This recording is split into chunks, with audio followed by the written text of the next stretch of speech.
নমস্কার বন্ধুরা, আজ আবারও হাজির হয়ে গেছি আরও একটি রেসিপি নিয়ে। আজ বানাবো কড়াইশুঁটির পরোটা। চলুন রেসিপিটি শুরু করা যাক।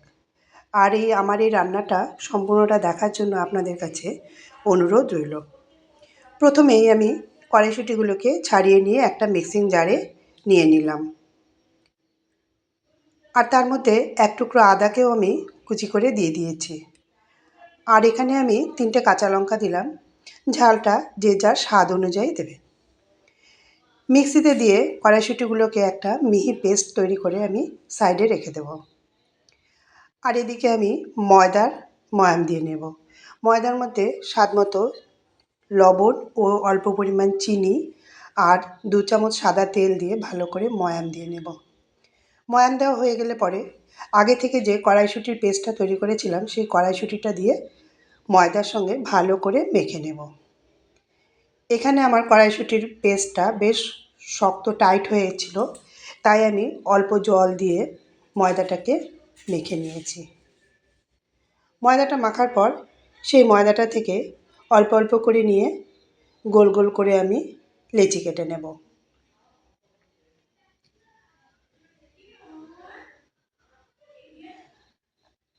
আর সেই গোল গোল করে লেচিগুলোকে আমি পরোটা করে বেলে নেব। অল্প আটা কিংবা ময়দা দিয়ে আমি পরোটাগুলোকে বেলে নেব। এখানে যে ময়দাটার ময়াম দিয়েছি সেটাকে আমি নর্মাল টেম্পারেচারে রাখা জল দিয়ে দিয়েছি। ধীরে ধীরে আমি একটা একটা করে পরোটা বেলে নেব।